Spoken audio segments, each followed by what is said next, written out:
Shalom peuple des dieux, bienvenue dans notre émission Faire un bon choix.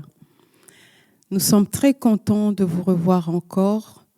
Par la grâce des dieux, nous croyons que vous vous portez bien. Aujourd'hui, nous allons parler de la préparation d'une fiancée. Préparation de la fiancée. Nous sommes le fiancé de notre Seigneur Jésus-Christ.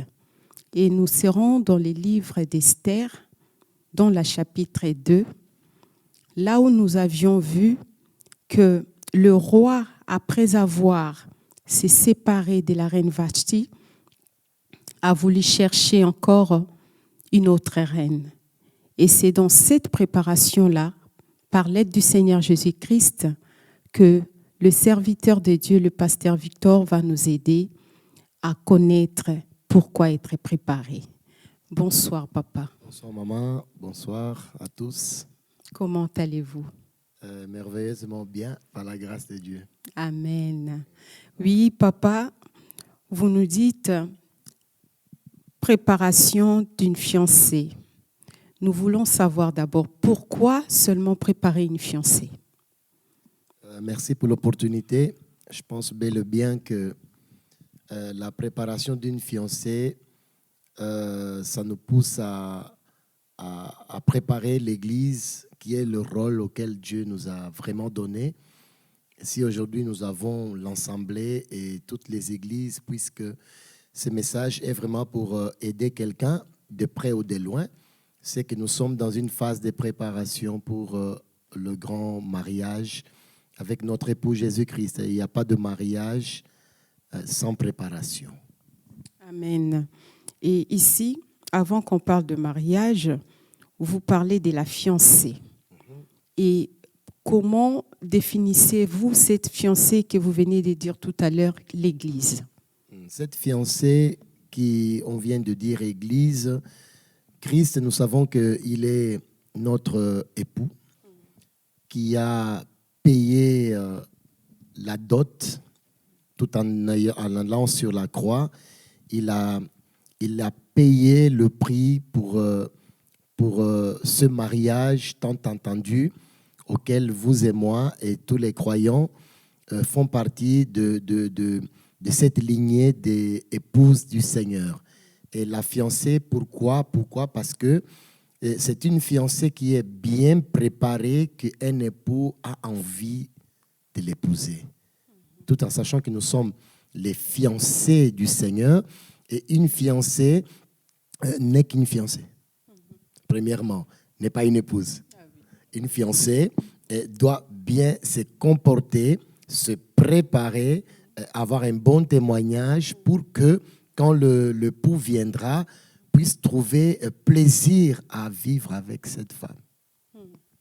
Amen. Amen. Mais ici, papa, quand je vois dans les livres d'Esther, chapitre 2, je ne sais pas si je vais lire, les versets de la Bible dit « Alors, ceux qui servaient le roi dirent qu'on cherche pour le roi des jeunes filles vierges et belles de figure. » On voit ici une précision de comment serait cette fiancée qui sera présentée devant le roi.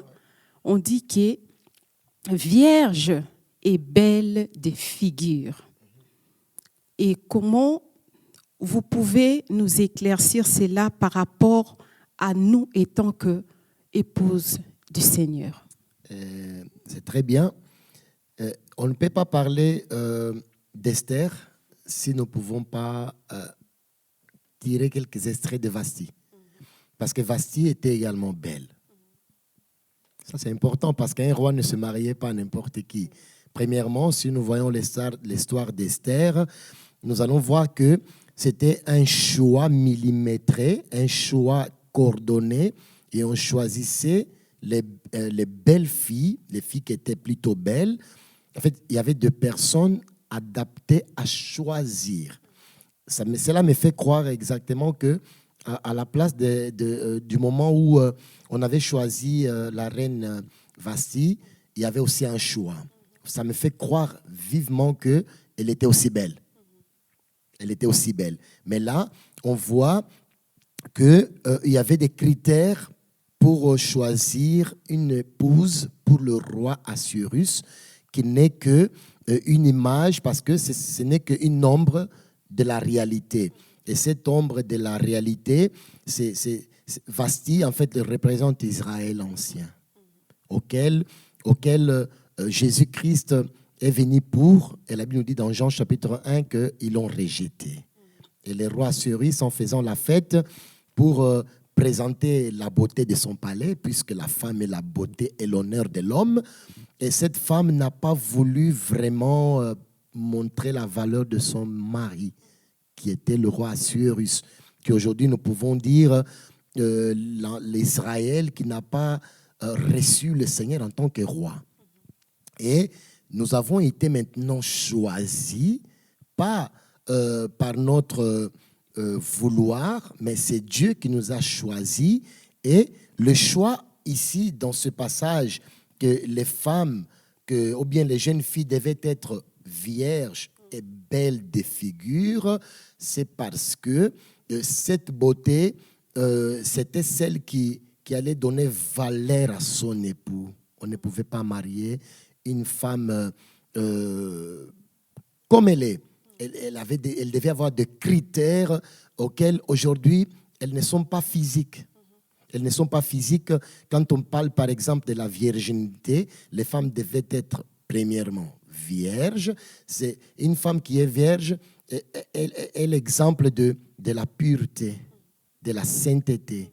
Et aujourd'hui, nous, en tant que les épouses du Christ, on nous prépare, les serviteurs de Dieu nous prépare l'Église pour être présentés vierges à Christ. Ça n'a rien à voir avec le corps, bien que d'une autre partie, on peut enseigner aussi sur cela, mais c'est une virginité plutôt une femme sans une autre relation avec un autre, spirituellement, de cette pureté. Parce que la virginité, c'est la pureté. Et la beauté de la figure, c'est cette beauté qu'aujourd'hui nous négligeons beaucoup. Parce qu'on dit que Dieu ne regarde que le cœur. Mais finalement, ici, on nous montre que l'image de la personne est aussi importante. Okay.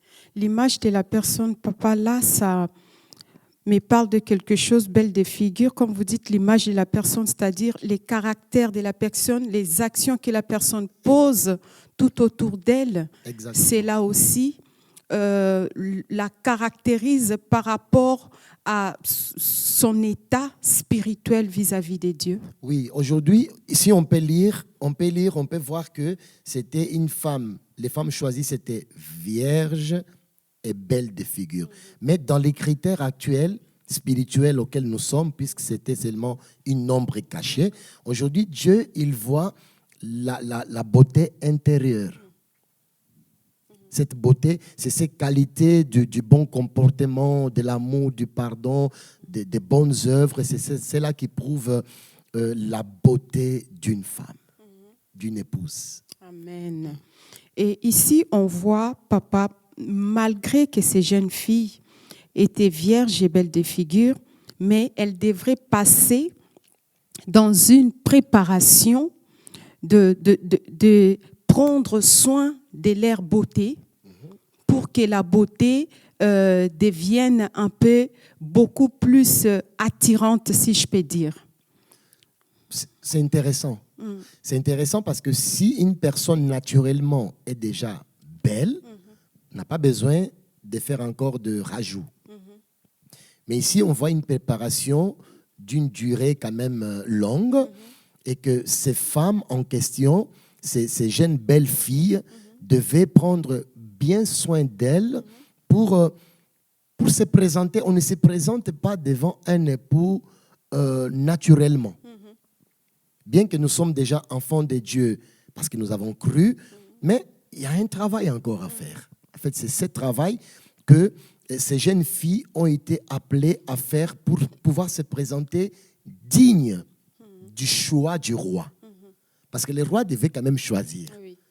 Malgré leur beauté naturelle, je disais, mais elle devait se préparer, utiliser des produits cosmétiques pour que cette personne soit vraiment bien traitée, bien embellie pour se présenter devant le roi. Amen. Et ici, on voit, papa, parce qu'on parle d'Esther, je saute certains versets. Le verset 9, la Bible dit, « La jeune fille lui plut et trouva grâce devant lui. Il s'empressa de lui fournir les choses nécessaires pour sa toilette et pour sa subsistance, lui donna 7 jeunes filles choisies dans la maison du roi et la plaça avec ces jeunes filles dans le meilleur appartement de la maison de femme. » Ici, on voit que le serviteur Hégaï, qui avait aimé Esther, et pourquoi seulement Esther alors qu'il y avait beaucoup de jeunes filles qui ont été aussi belles de figure et qui étaient vierges, mais lui, il a aimé, il a été attiré par Esther pour lui donner des soins particuliers. Cet homme qui était Hégaï, justement, cet eunuque, était à la charge de la préparation de toutes les jeunes filles. Toutes. Et quand on nous parle du choix uniquement d'Esther, c'est parce que les rois devaient choisir. Mais l'homme en question, Hégaï, il a préparé toutes les femmes. Toutes les femmes ont reçu les mêmes faveurs. Aujourd'hui, cet homme est là pour représenter un serviteur de Dieu que nous sommes. Nous sommes là pour préparer l'Église et nous donnons la même nourriture à tous. Nous donnons le même parfum à tous. Nous donnons le même traitement à tous. Mais ce qui est important, c'est le choix que le roi lui-même fera. Parce que nous, les serviteurs de Dieu, on est tout simplement comme cet homme qui préparait les jeunes filles. Mais ce fut le roi qui a fait son choix. Qui a fait son choix. Et toutes les jeunes filles, on répète, étaient belles. Ils ont reçu le même traitement de faveur d'Hégaï, même si la Bible nous dit qu'Esther a trouvé grâce aux yeux de cet homme. C'est parce qu'on a trouvé grâce aux yeux de Christ aujourd'hui. Ce n'est pas par nos efforts, mais c'est par la puissance et la grâce de Dieu manifestée en nous. Mais ce traitement que le serviteur de Dieu, voilà pourquoi on peut profiter aussi pour lancer un appel à tous les hommes de Dieu, tous les pasteurs, tous ceux qui sont dans le 5 ministères, qui font le rôle d'Hégaï, de préparer l'Église. Nous devons traiter vraiment cette affaire avec beaucoup de respect et crainte, tout en sachant que nous sommes en train de préparer une épouse qui n'est pas la nôtre. Qui n'est pas la nôtre. Et aucun homme ne peut donner la responsabilité à un autre homme de préparer son épouse et de la maltraiter, et de l'injurier, et même de profiter de cette fiancée. Et malheureusement, on voit que souvent c'est nous, les hommes de Dieu, on ne prépare pas assez bien l'Église, qui est l'épouse du Christ. Mais les faveurs sont les mêmes. Ça me fait rappeler, Maman Guette, ça me fait rappeler ce que Jésus l'a dit dans le livre de Matthieu, dans la parabole de la sémence. Il a dit non, laisse grandir ensemble. C'est parce qu'on reçoit le même traitement, on reçoit la même parole, mais il y aura un choix. Et le roi fera un choix. Le roi fera un choix. Et là, papa, ça me rappelle, je pense que la fiancée aussi a un rôle à jouer dans la préparation, puisque quand nous voyons dans Matthieu 25, le parabole des 10 jeunes filles qui étaient préparées pour la noce à la rencontre de l'époux, on a vu qu'il y avait celles qui, même si elles avaient de la lampe, mais elles avaient aussi gardé, préservé une partie d'huile auquel elles savaient qu'elles en auront besoin parce qu'elles ne savaient pas quand est-ce que l'époux viendra. Est-ce que, étant que fiancés pour les seigneurs, nous avons un rôle à jouer dans l'approvisionnement de notre état d'esprit, notre manière, notre façon de marcher devant Dieu? Aujourd'hui, nous croyons que les saluts que nous avons acquis, fini, on a baissé le bras, on pense qu'on n'a plus rien à faire. Et on voit ces 10 vierges, justement, qui, 5 d'entre elles ont perdu leur place. Cela nous montre également ce qui s'est passé avec l'histoire de la reine Esther. Toutes les autres jeunes filles ont été bien préparées, je répète, dans le même état que la reine Esther, mais n'ont pas été choisies. C'est vraiment l'histoire de cette épouse du Christ, de cette Église, que nous sommes tous en train de recevoir cette parole, comme c'est dit, femme vierge, mais que certains n'approvisionnent pas, ne font aucun effort, puisqu'il y a un travail à faire de la part de l'épouse. Une épouse qui sait qu'elle va se marier bientôt, c'est une épouse plutôt qui ne traîne pas avec n'importe qui ne va pas n'importe où, qui ne dit pas n'importe quoi, qui ne fait pas n'importe quoi. Puisqu'aujourd'hui nous parlons du monde du numérique, c'est une personne qui fait attention avec ce qu'elle fait. Donc, c'est-à-dire que nous, étant que la fiancée, dans la préparation que nous sommes, parce que si j'ai bien compris votre intervention, papa, c'est dans le sens tel que nous sommes là, ici sur la terre, nous sommes dans la préparation. Nous sommes comme des fiancés qui sont en train de se préparer pour la rencontre de leur époux. Et dans cette préparation-là, nous sommes dans l'obligation de prendre soin de notre état spirituel comme aussi notre état physique.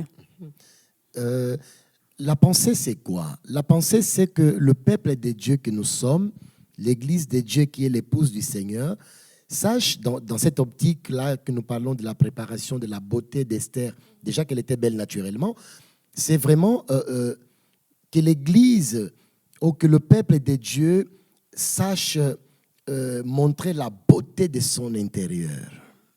Cette beauté, c'est celle qui doit parler plus fort. Amen. Celle qui doit parler plus fort. Parce qu'on ne donne que ce qu'on a. Et la Bible nous dit que c'est de l'abondance du cœur que la bouche parle. C'est de cette beauté intérieure qui ressort. On ne peut pas faire sortir une beauté que nous n'avons pas. Il y a des gens que, malheureusement, peuvent faire n'importe quel changement, mais ils ne changent pas.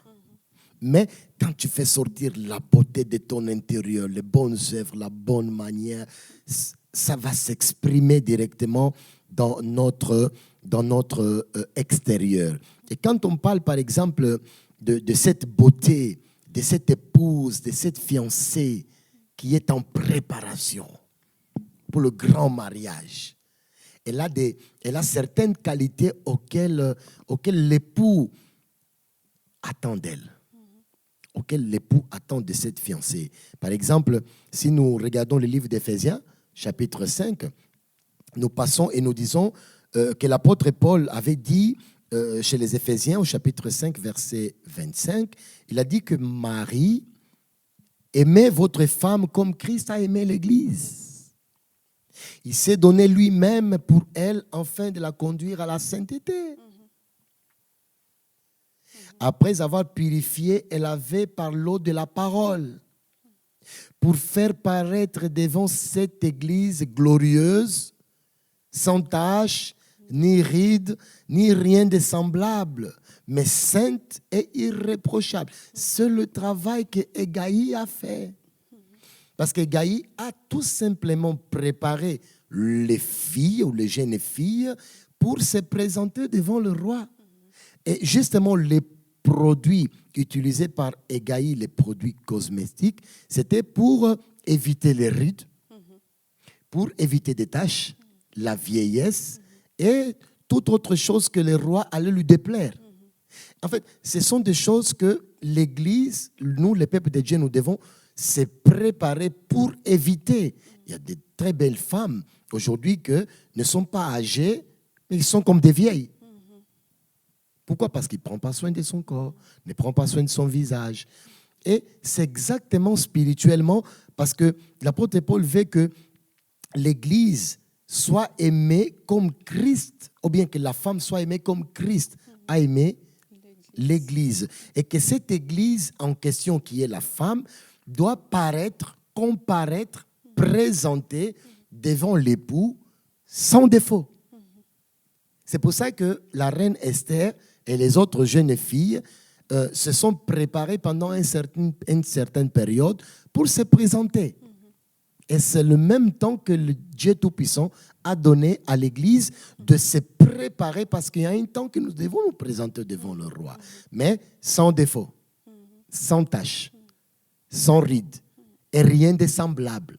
Et qu'elle soit irréprochable. On voit que, aussi un détail très important dans le livre d'Esther, c'est que les autres jeunes filles, quand elles allaient à la préparation, elles prenaient ce qu'elles avaient besoin. Ce qu'Esther n'a pas fait. Voyons déjà, ce n'est pas qu'elles n'étaient pas belles, ce n'est pas qu'elles n'étaient pas préparées. Elles avaient toutes les qualités pour que le roi les choisisse. Mais il ne faut pas prendre des choses qu'il ne faut pas prendre. Quand on dit elles prenaient, ça veut dire que c'était un piège.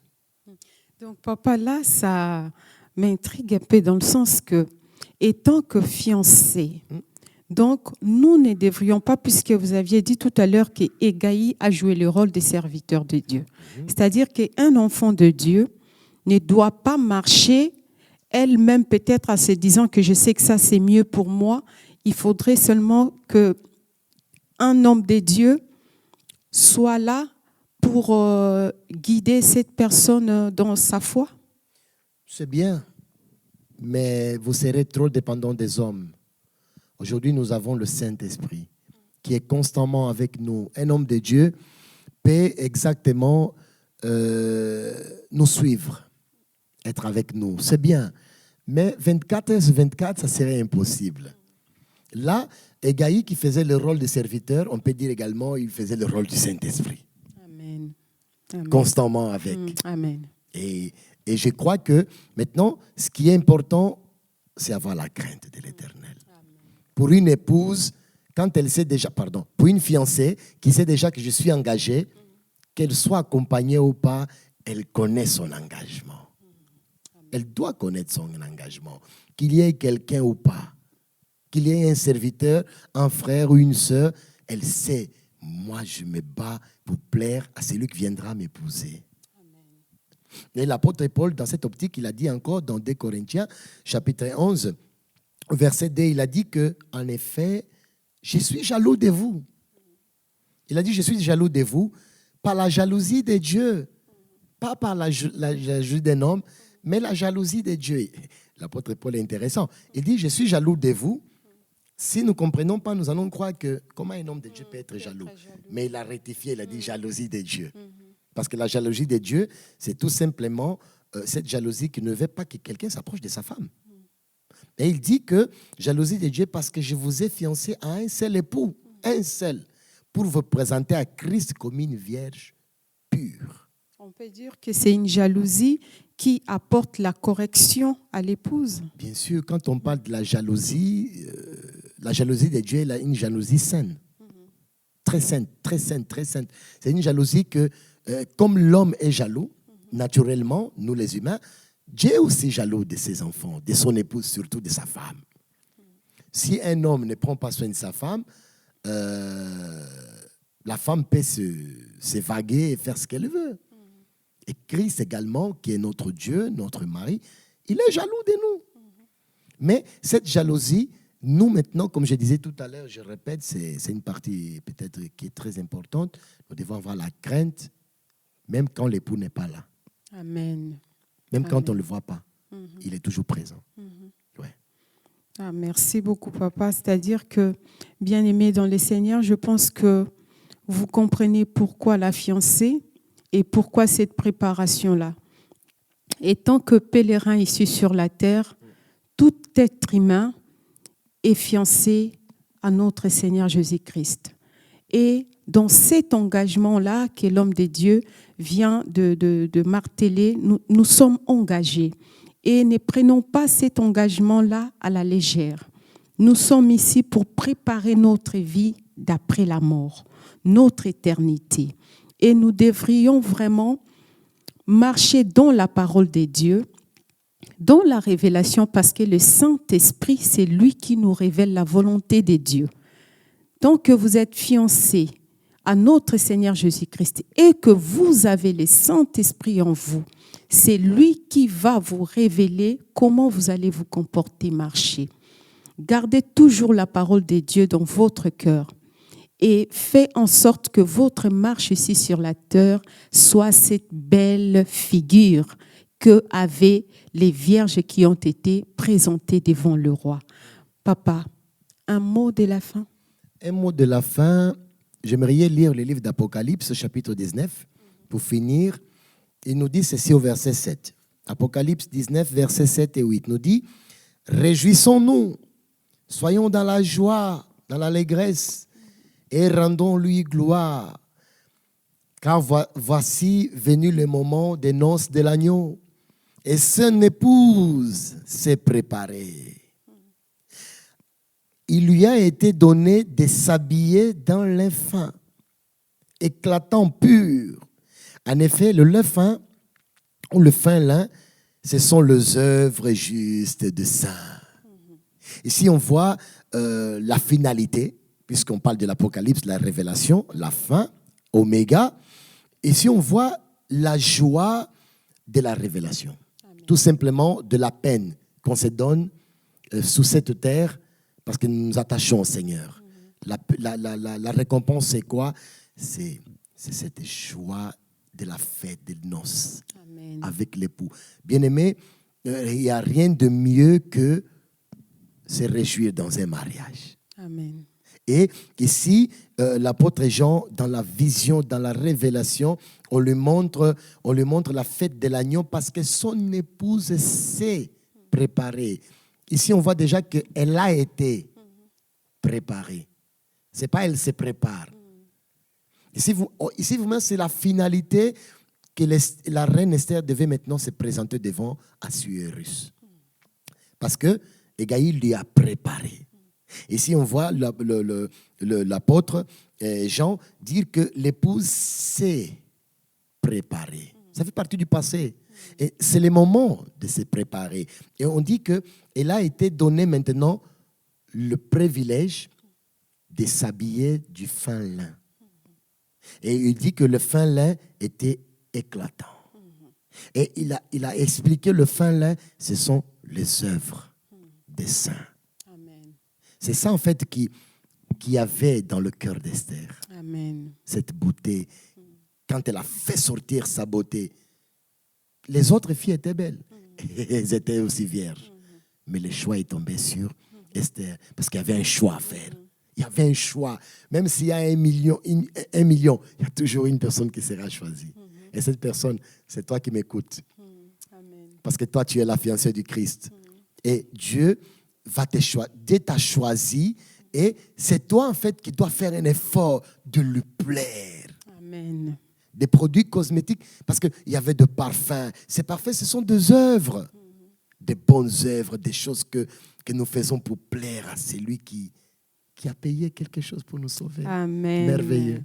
Amen, papa. Vraiment, merci beaucoup. La joie d'être enseigné. Vous savez, bien aimé, quand on est enseigné, on est heureux parce que nous sommes éclairés. L'enseignement apporte la lumière. On voit que toutes étaient des vierges. C'est-à-dire, nous pouvons tous peut-être marcher dans la crainte de Dieu.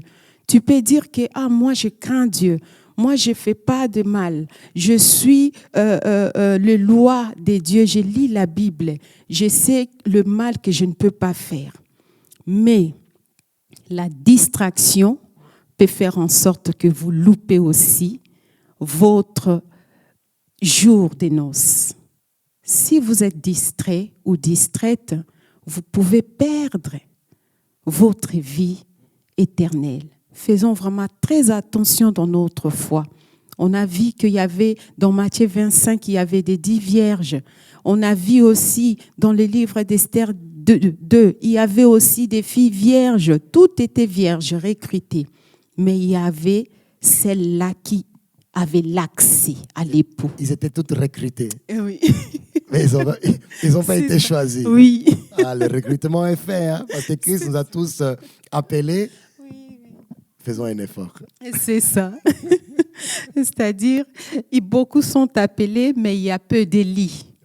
Oui, il faut être élu des dieux bien-aimés.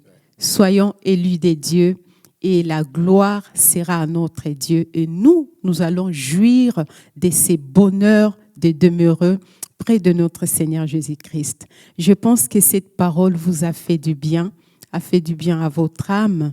Nous sommes l'Église Bon Dieu, Fraternité évangélique des Pentecôtes. Nous sommes à Mulhouse.